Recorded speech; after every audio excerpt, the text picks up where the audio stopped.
Okay, so what we've been doing with functions in this chapter with minimums and maximums can be used in applications in many areas of life.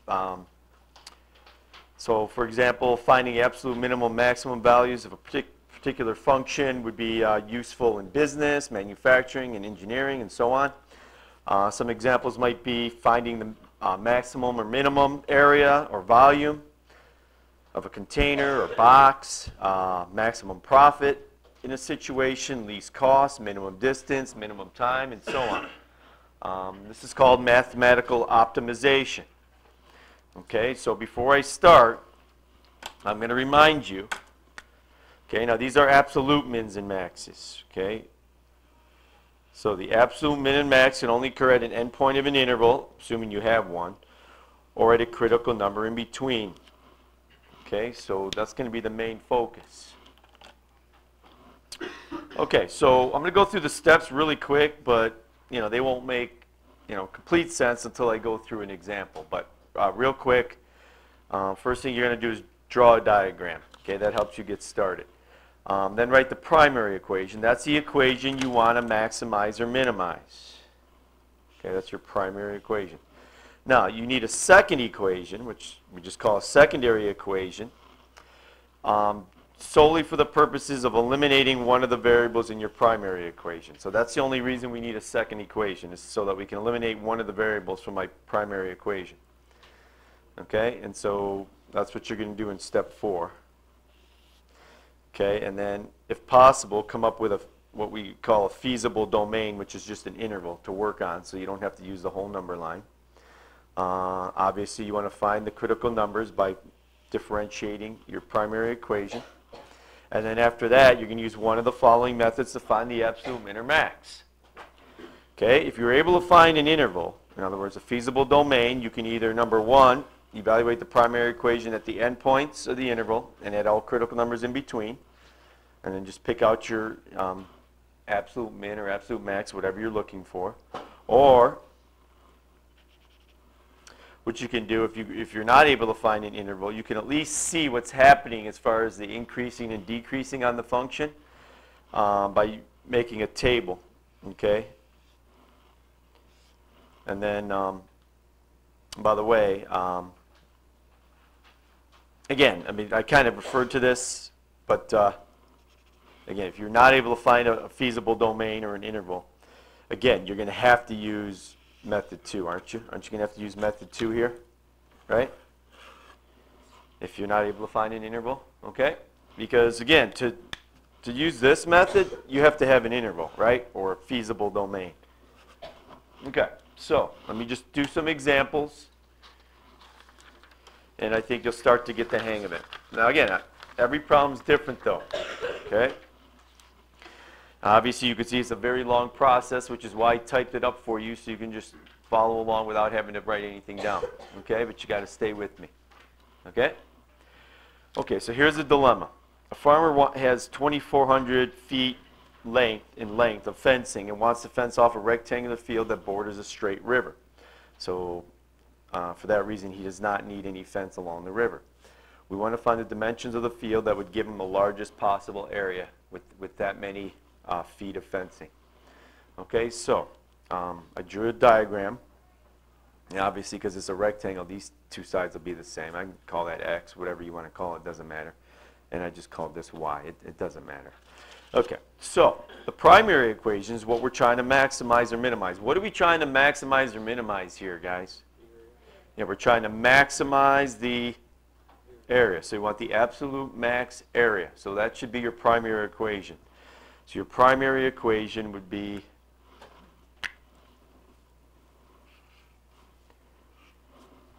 length times width, right? X times Y. Everybody agree that's what we want to find the absolute maximum of, right? Okay, you can see the problem. I have too many variables there. I got to either eliminate X or Y before I can do anything with it, right? It's too many variables, so that's why you need a second equation. So what's my second equation that I can come up with here? Well, I haven't used the 2,400 feet of fencing. I definitely need to use that. And so, everybody agree then my secondary equation will be the perimeter, which will be x plus y. All that has to add up to the 2,400 feet in length of fencing that he has, right? So that's my secondary equation. And by the way, if you combine the x's, you get that, right? Okay, so what you want to do now is solve for either x or y here and substitute into there. Obviously, it's easier to solve for what? For y. Okay, so if you solve that for y, you get that. And now what I'm going to do is I'm going to take my primary equation, which is x times y, and replace the y with what? 2400 minus 2x. And then from there, I just distributed. So I just distributed the x. And so there you go. So here is my primary equation here. I'm trying to find the absolute maximum of that function. Now, I want to try and come up with an interval so I don't have to use the whole number line. And again, the interval we call the feasible domain. Okay, so when I say feasible domain, that's just an interval. Okay? Okay, so let's just think about the situation. You notice we have x in here, right? In our primary equation, only x. What's the least that x is going to be?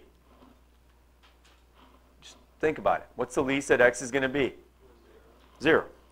Right? Agreed? Can't have a negative length, so the least x is going to be a 0. Now, this sometimes gets tricky to figure out the largest that x can be. Okay, so watch. Suppose y is so small that it's practically 0. That means all of the fence would be used on the side, right? I mean, if you made y so small, wouldn't these sides be very, very, very, very long? Okay, and so at the very, very, very most, all the fencing is going to be used on the sides, even though technically y can't be 0. I mean, for purposes of coming up with a interval, we can technically assume it's 0. And if we do, then the whole fencing is going to be used on the sides. So you're going to have 2 of the sides that are x equaling the whole 2,400 feet. Everybody agree? And so if you solve for x, do you agree that at most x can be 1,200 in this case? So our interval is 0 to 1,200. Okay, so this is nothing new now. Once we get an equation in an interval, it's the same thing you guys did before when you're finding absolute mins and maxes, right? How do you find the absolute min and max? How do you find the absolute min and max? Find the what? Critical numbers. Okay, so to find the critical numbers, I'm going to take my area formula and differentiate it.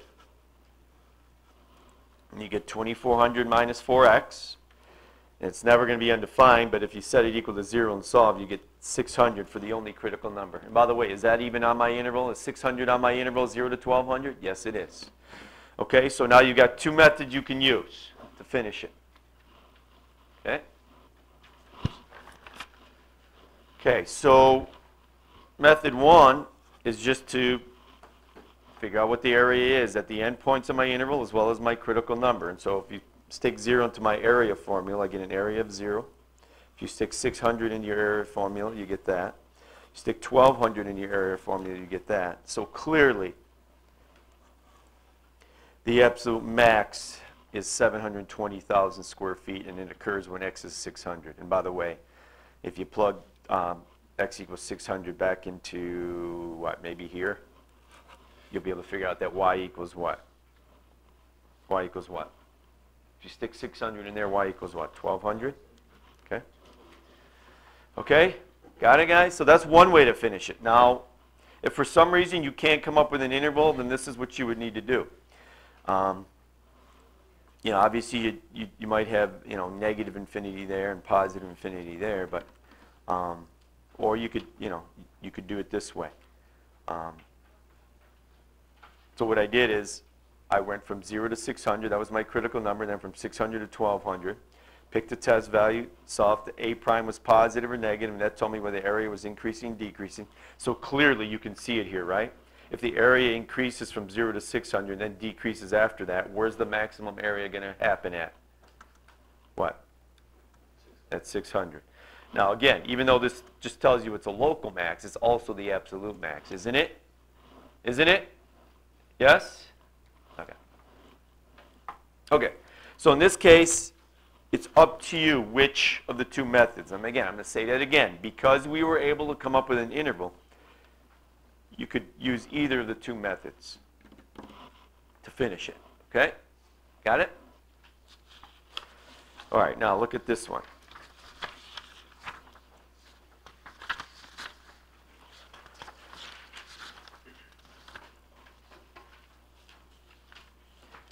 Okay, so this time we're going to make a cylinder-shaped can, and we want it to hold 1,000 cubic centimeters, okay, of content, okay, whatever that is. Okay, so we want to find the dimensions. Obviously, the radius and the height are the dimensions that we would need of the can that will minimize the cost of manufacturing the can. Okay, you want to use the least amount of material for obvious reasons, right? And so what are we trying to find the absolute min or max of here? We want to find the absolute minimum of the what? Surface area? Okay, guys? All right. So, draw a diagram.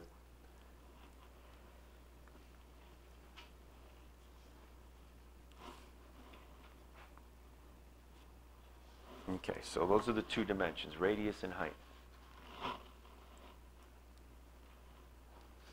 Okay. So, remember, the primary equation is what you're trying to maximize or minimize. So we want to find the absolute minimum surface area.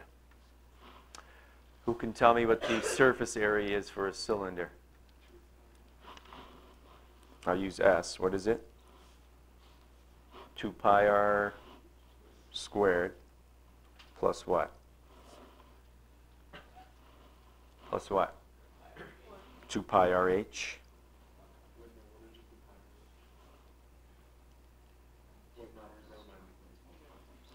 Do you understand, guys, that if you have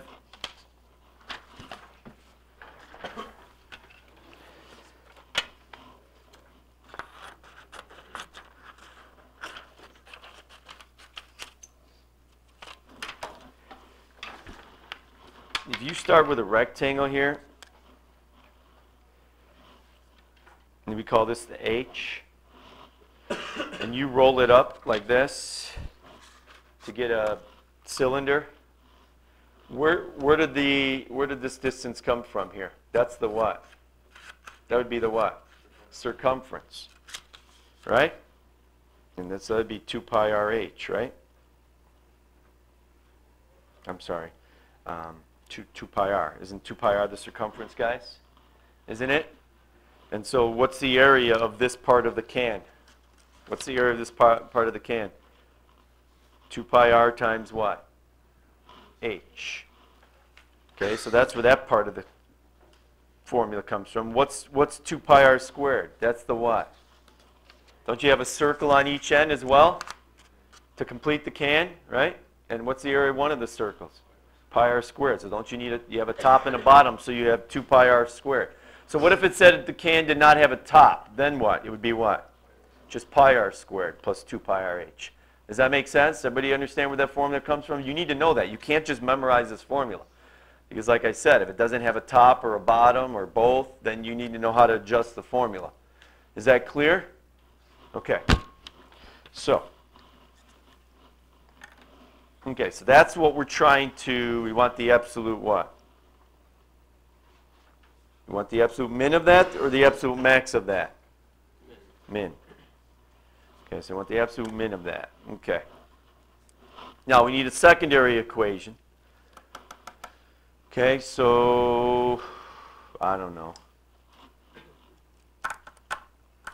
How about some? Yeah. What does my secondary equation have to have in it? What variables? The r and the h, right? So I can eliminate one of them, right? Everybody agree? So, well, we haven't used 1,000 yet. I'm pretty sure we're going to have to use that in our secondary equation, right? What is that 1,000? What is that? It's the what? Volume. What's the volume of a cylinder, guys? Pi r squared h. And that has to equal 1,000. So clearly that's my secondary equation, right? And now you can solve for either r or h and substitute it into here to get rid of either r or h. It's up to you. Whatever's easier, right, Christine? Whatever's easier. Okay? So, what do you think? What's going to be easier to solve for here? R or H? H. Okay, so Alex, when I solve for H, what do I get? Okay. And then from there, I can substitute that into here, can't I, right there for h? Everybody see what I'm doing? Okay? So that'll give me s equals 2 pi r squared plus 2 pi r, and then again I'm going to replace h with this.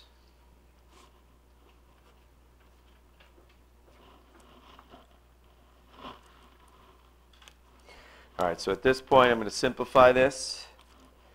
So that reduces and cancels with one of those. The pi's cancel there, right? And so simplifying this,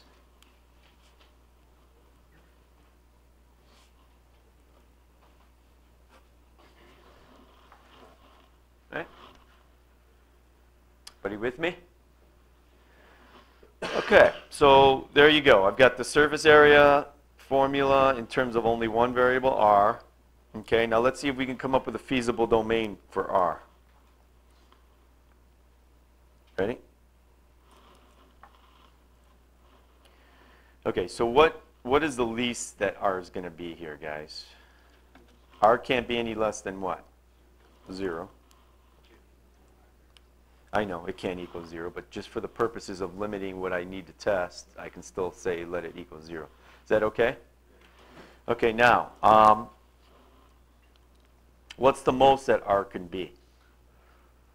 Well, again, what would make r big? Making h what?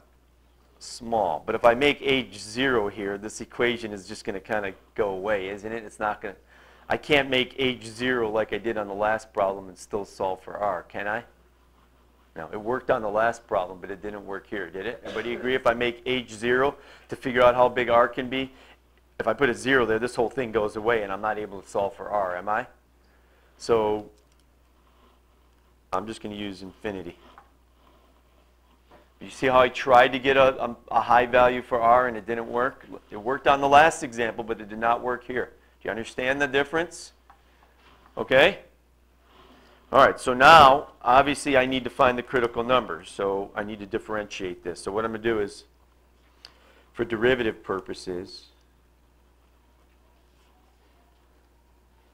is it okay if I write 2,000 over r as 2,000 r to the negative 1 for derivative purposes? Is that okay with you guys? Okay, and so Adam G, can you differentiate this for me? What's S prime? S prime will be 4 pi r plus negative 2,000 r to the negative 7. So minus 2,000 r to the negative 2. But agree that's S prime, that's a derivative. Okay, and now I need to figure out when this thing is 0 or undefined, right, to get my critical numbers. And so what I'm going to do is, first of all, rewrite it like this.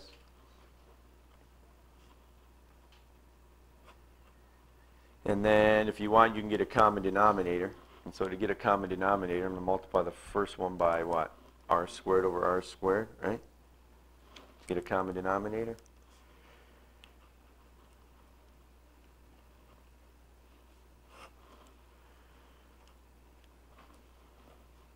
Okay. And so now we need to figure out when is this thing 0 or undefined. Well, it's undefined when r is 0, but I already got that as one of my endpoints, don't I? So I don't have to worry about that. So now I just need to figure out when this is 0. When is this thing 0? When the top is 0. And so let's see, if I solve for r, I get r equals what? 5, the cube root of 500 over pi, is that right? I kind of skipped the steps, but everybody agree if you solve that for r, you get the cube root of 500 over pi? Okay. And clearly that's on my interval 0 to infinity, right? Okay, do you understand what this is? This is your only possible hill or valley, isn't it? The only one, because that's my only critical number. So this is the only place where you can possibly have a hill or valley. Do you agree? On the surface area? Yes? Okay, so are we going to be able to use method 1? No, we can only use method 1 when these are both what? Numbers? Isn't that the only time I can plug in the formula and see the highest or lowest? Okay, so everybody agree I can't use that? So I cannot use that method. And so we're going to have to use method 2. Ready, guys? Okay, so because my interval is 0 to infinity, I'm going to start at 0 and go to the cube root of 500 over pi.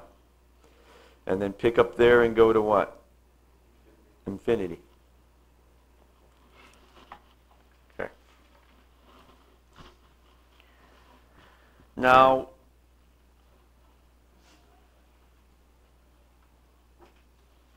there's lots of things you can do here.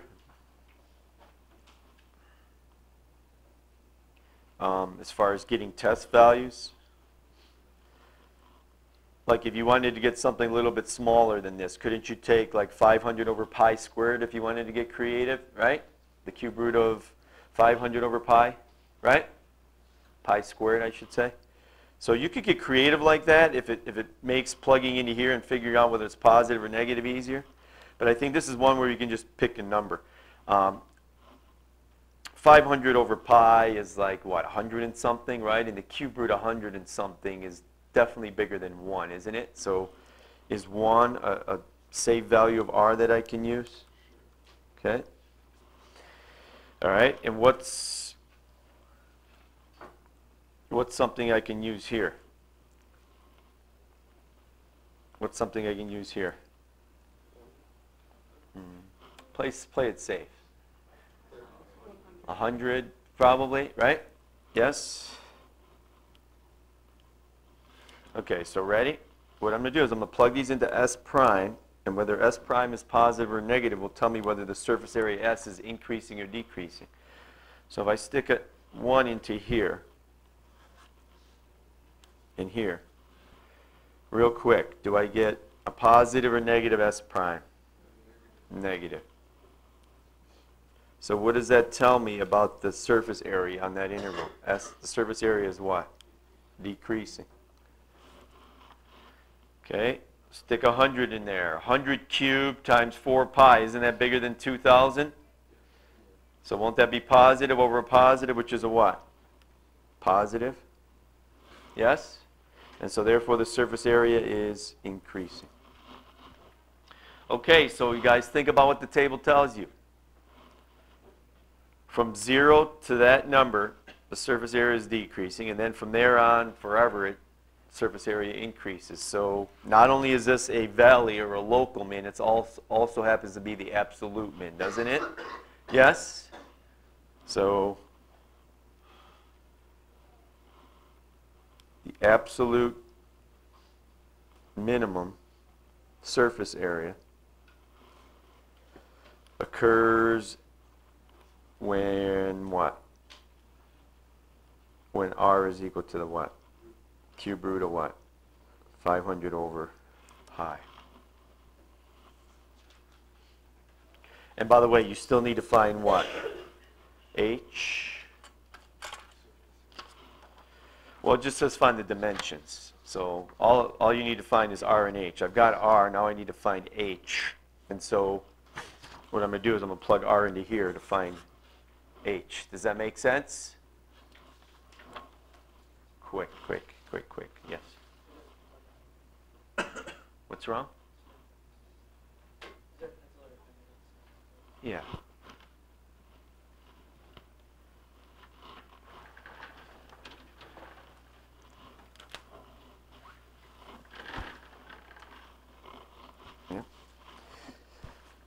Okay, so plugging that in here, let's see what happens here.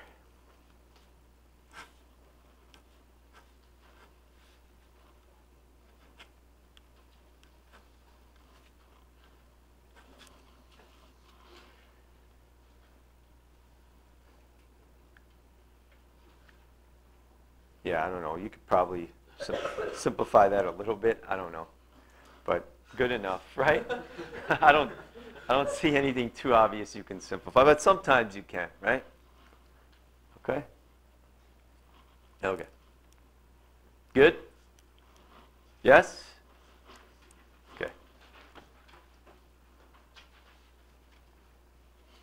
All right.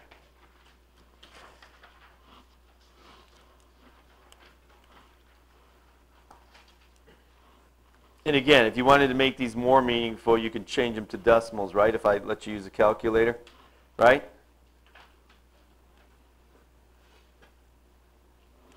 Okay, but these are the exact values. Okay. Any questions on what we're doing? Okay, now this one's different. Okay, so again, I don't think I'm ready to let you try one. Maybe example 4 I'll let you try, but this one's different, so I want to go through this one with you guys, okay?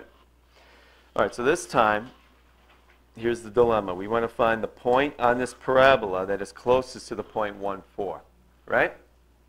So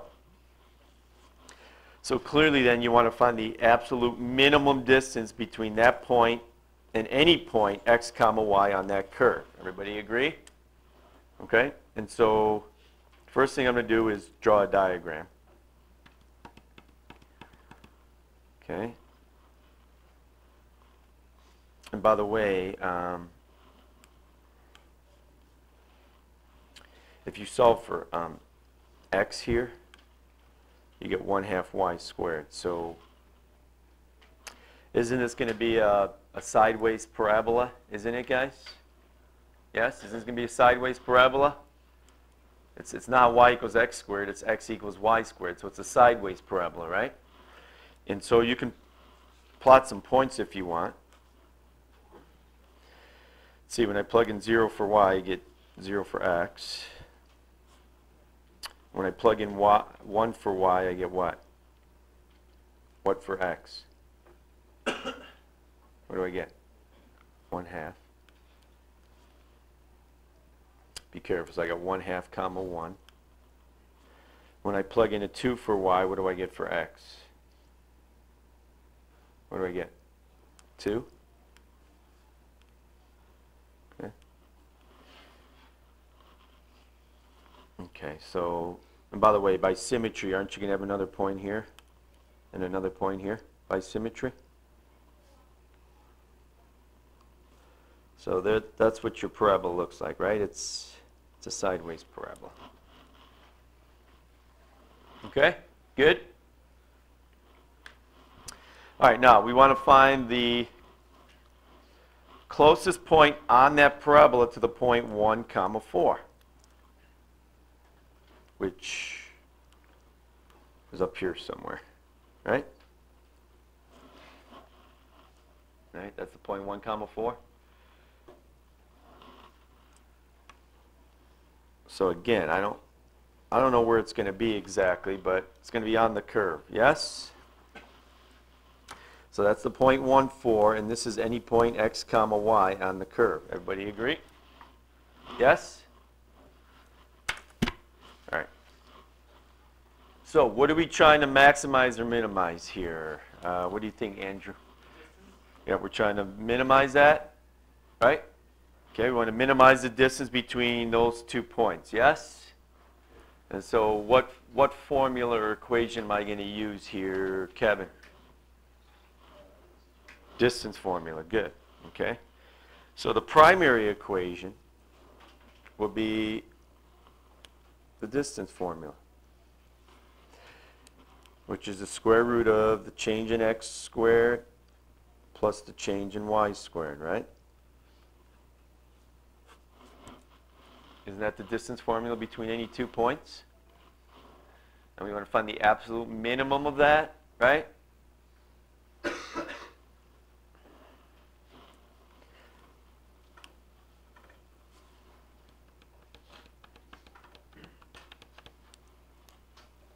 And so we're going to have what? X minus 1 squared plus y minus 4 squared. Okay?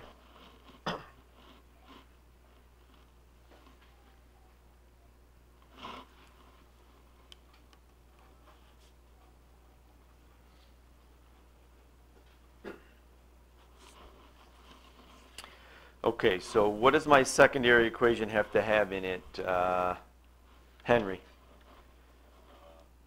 X and y. And anyone have any idea what the secondary equation is going to be? Go ahead. Yeah, very good. It's just the equation of the parabola. That's the secondary equation I can use here, right? That has x and y in it, just the equation of the parabola. Make sense? Okay, so now it's up to you. You can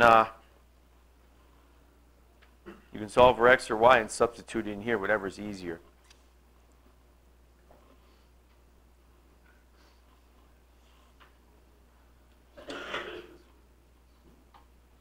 So, I'm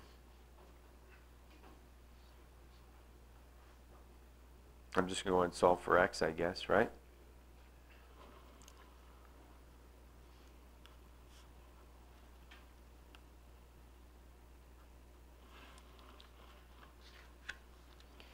Okay, and then substitute that into here. Right? Everybody agree? Okay, so here it goes. Let's do it. You guys should be writing this down.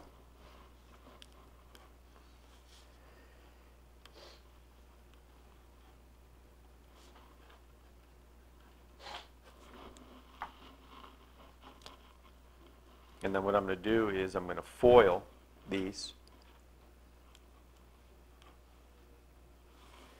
And let's see, I get 1/4 y to the 4th minus y squared plus 1. And then here I get y squared minus 8y plus 16. Right? Is that right? And then obviously these cancel. And so I end up with this.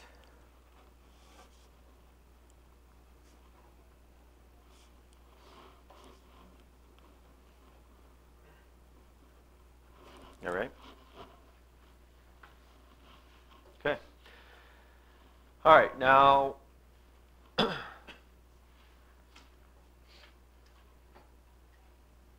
that's my equation now, right? In terms of one variable that I want to find the critical numbers of and continue, right? All right, now I'm gonna say something. And you guys got to listen closely. I could leave it the way it is and it'll be just fine, right? And go with it. However, I can make this problem easier by realizing the following. This thing will be minimized when the inside is minimized. Is that common sense or not? Whenever the inside is minimized, that's when the whole square root will be minimized. Yes or no?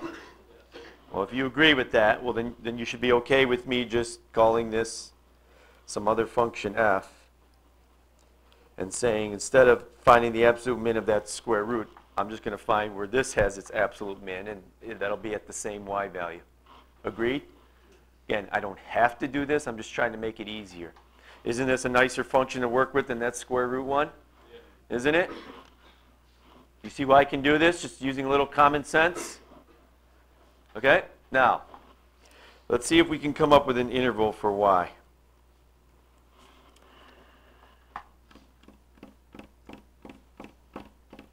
Okay, look at your picture. Okay, look at your diagram.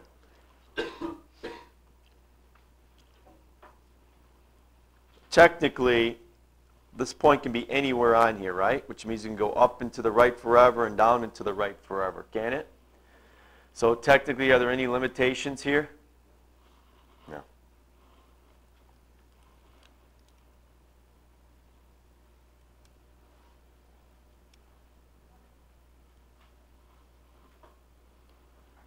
So you can just use negative infinity to infinity. Now I know common sense tells you otherwise, but just for argument's sake, technically that point can be anywhere on the parabola. Yes? Right? Okay, so here we go. What's f prime? Quick. Y to the third minus 8. And so when is that going to be 0 undefined? Well, it's never going to be undefined, but it will be 0. So just set equal to 0 and solve. And what do you get? Y equals what? 2. But you agree that's my only critical number here? And so can I use method 1 now? No, I can only use method 1 when these are both what? Numbers.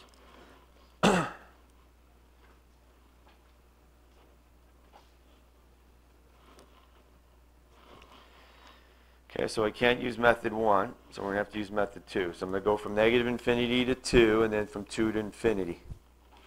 Okay, pick something in here for y, anything. 0, pick something in here. 3. Okay, what are you going to plug these into, Allie? What are you going to plug these into? F prime, that's right. And that'll tell you whether f is increasing or decreasing, right? Okay, so if I stick a 0 into there, is that positive or negative, guys? Negative. Which means f is what? Decreasing. And then stick a 3 in there. 3 cubed is bigger than 8, so that'll be positive, won't it? So f prime is positive, and therefore f is what? Increasing. Okay, so what do you think, guys? Since f or d both decrease, right, from negative infinity to 2, and then they increase after that, won't the minimum distance occur when y equals 2? Yes?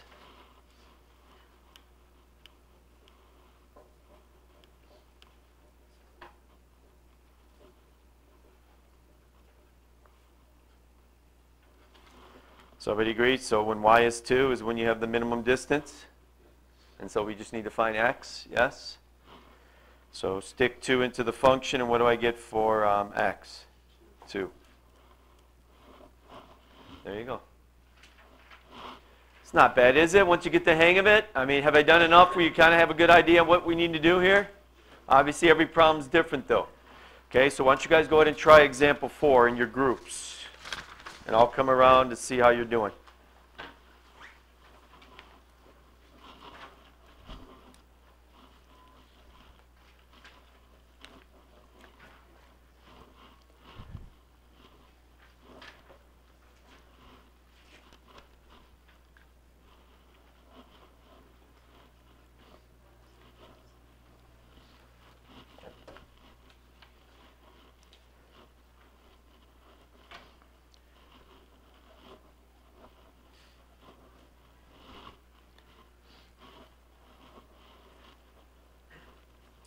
Now, what makes this one tricky is that there are no numbers. But the process in philosophy is no different.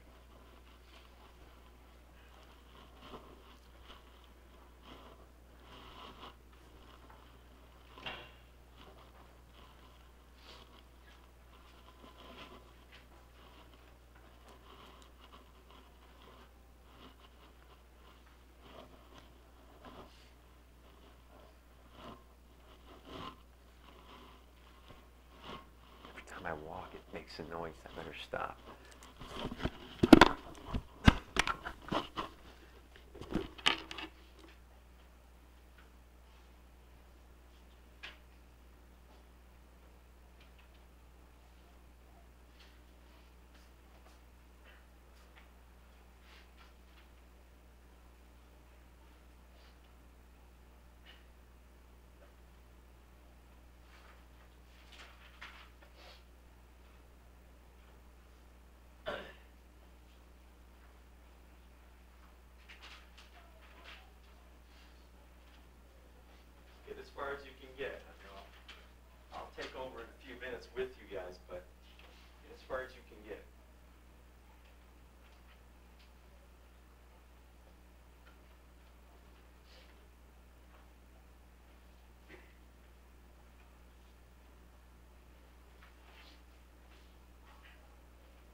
Okay.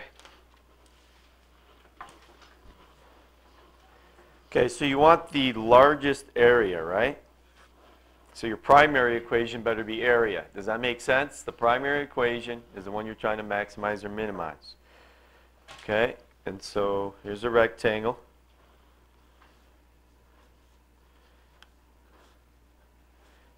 Okay, and so Danny, what's the primary equation here? A equals xy. Okay. And now we need a secondary equation that has x and y in it so I can eliminate x or y. So Adam K, what's the secondary equation? P equals 2x plus 2y. Okay. Okay, so I don't know what P is, but I can just call it P, right? That's all I have, right? So now it's up to you. You can solve for x or y and then substitute it in here to eliminate one of the variables, x or y, right? And so, let's see. I'm just going to solve for y. If you divide by 2, don't you get 1/2 p minus x? Everybody agree with that? Yes? So I can now substitute that into there, right? So you get a equals x times 1/2 p minus x. And then you can distribute the x. Okay. Okay. All right, now you might think you have too many variables, but you don't. P is some number. We don't know what it is, but it's some number. It's a constant, right? Right? So before you'll be able to finish this, someone would have to say, okay, well, if the perimeter is 50, then, you know, what's the maximum area? So I don't know what it is right now, but it is a constant. P is not a variable. Do you understand that? Yes? So P is a constant. The only variable here is x, right? Got that? Okay. Okay, so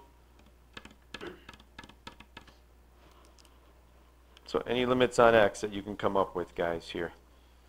Well, common sense tells you that x is a distance, so it can't be any less than 0. Everybody agree? Now, is there a maximum here on x? Well, yeah. Remember, what would make x as big as possible? Making y pretty much 0, right? So if I put a 0 there, I get 0 times 2, which is 0, plus 2x. So aren't I left with 2x equals p? Yes?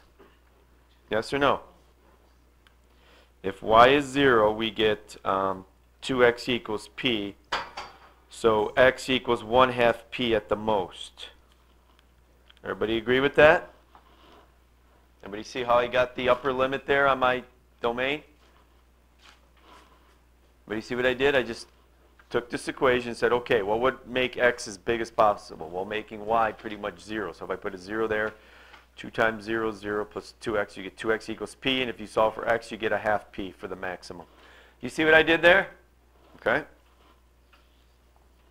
Okay, so now I want to find the critical numbers. Again, treating p as a constant. Ryan, oh, Ryan's not here. How about Takuo?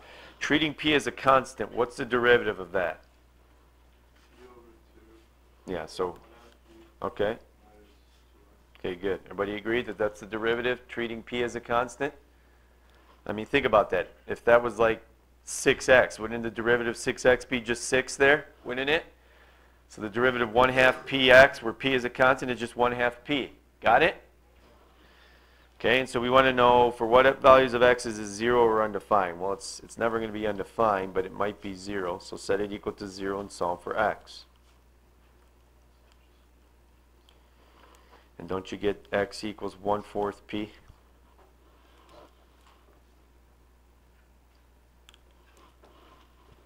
Everybody agree that's my critical number? A quarter of the perimeter would be my critical number. Whatever p is, the x would be a quarter of that. Yes? Okay, so now again, it's up to you which method you want to use. If it said find the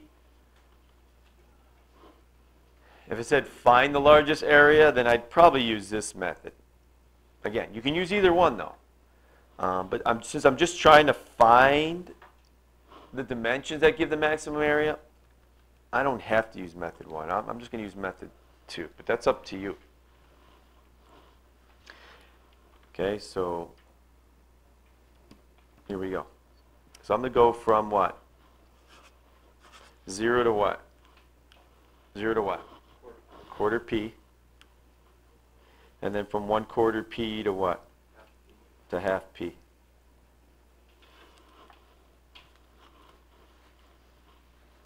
But you see what I'm doing here? Okay, pick a test value in here for x, quick. Remember, you're plugging it into here, aren't you? So you want to pick an 1/8 p, you said? That's fine. And what do you want to pick in here?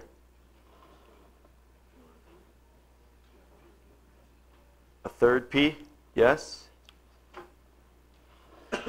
Okay, and so we're going to plug these in A prime to see if A prime is positive or negative. That'll tell me whether the area is increasing or decreasing. Okay, so if I stick an 1/8 p into here, an 1/8 p times 2 gives me what? A 1/4 p? And what's a half p minus a 1/4 p? Positive or negative? Positive. And so since A prime is positive in there, doesn't that tell you that the area is increasing? Doesn't it? Okay, put a 1/3 p in here. A 1/3 p times 2 gives you what? So you put a 1/3 p in there. 1/3 p times 2 gives you 2/3 p. A half p minus 2/3 p, is that positive or negative? With me back there, guys? Yes? A half p minus a 1/3 or 2/3 p, positive or negative? Negative. Since A prime is negative, that tells you the area is decreasing. So what do you think? From 0 to a 1/4 p, the area increases. After that, it decreases. So not only is there a hill or a local max at a 1/4 p, that's also your absolute max, isn't it? Yes? So the max area occurs when x equals a 1/4 p. And then obviously you still need to give y, right? You still need to give y. And so if I stick a 1/4 p into here, isn't that the easiest place to solve for y? Yes? So if I stick a 1/4 p in there, what's a half p minus a 1/4 p? 1/4 p. So wouldn't it be better than say x equals y? But yeah, but it's got to be specifically a 1/4 of the perimeter. Yes? Well, you don't have to do that because we know that a square always maximizes area. Yeah, but sometimes things change and you still got to prove it. Okay? Okay? Like it didn't happen in example 1, did it? Right, well, that's what I'm saying. So sometimes things change. Everybody with me on this? We good? Okay.